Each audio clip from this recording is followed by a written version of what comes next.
গরুর দুধ কারা কারা তোমরা খাইছো? হাত উঁচু করো তো। হরলিক্স খাইও না, হরলিক্সে চিনি, হরলিক্স খাবা না।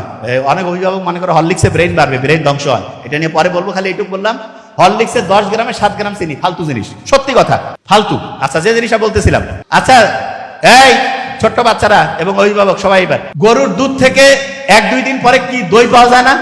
দই থেকে পাওয়া যায় মাখন, মাখন থেকে পরবর্তীতে পাওয়া যায় ঘি। বলো তো, গরুর দুধের দাম বেশি না দইয়ের দাম বেশি? দইয়ের দাম বেশি না মাখনের দাম বেশি? মাখনের দাম বেশি না ঘিয়ের দাম বেশি? আচ্ছা, এবার তুমি মনে করো ঘি ডাইরেক্ট দুনিয়াকে ঘি আসে নাকি দুধ থেকে দই, দই থেকে মাখন, তারপরে ঘি? ডাইরেক্ট ঘি নাকি দুধ থেকে তৈরি হয়?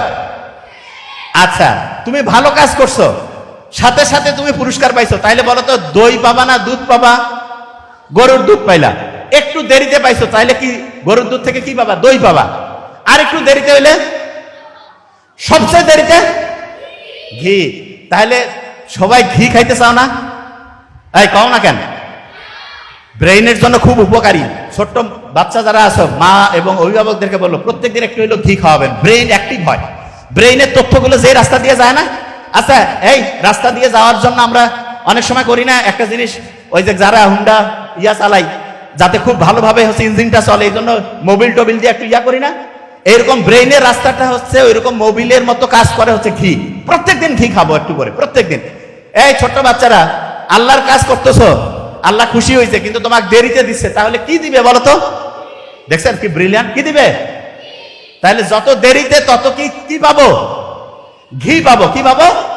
ঘি। আচ্ছা, ভালো কাজ করার পরে, এই ভালো কাজ করার পরে যদি দেরিতে পাই, তাহলে ভালো জিনিস পাবো না কম ভালো জিনিস পাবো?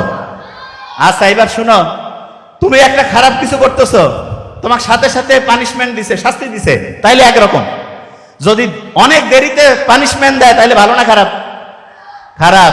তাইলে একটা খারাপ কাজ করতেছো, ওই সময় আল্লাহ ধরে নাই, তাইলে দেরিতে ধরবে কি ধরবে না?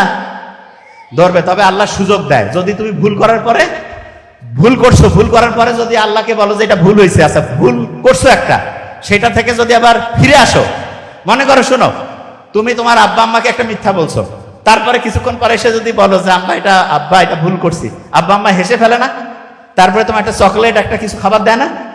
এরকম আল্লাহর কাছে কোনো কিছু ভুল করছো, দূরে ওইখান থেকে এসে বলো আল্লাহ ভুল হয়েছে, আল্লাহ তোমাকে তো এরকম ডাইরেক্ট চকলেট দিবে না, কিন্তু আল্লাহ একটা সিস্টেম করছে, তুমি যে ভুলটা করছো সেই ভুলটাকে আল্লাহ শুদ্ধতে পরিণত করবে, যেটা অন্যায়ের জন্য যে পাপ শাস্তি, সেটা সোয়াবে পরিণত করবে।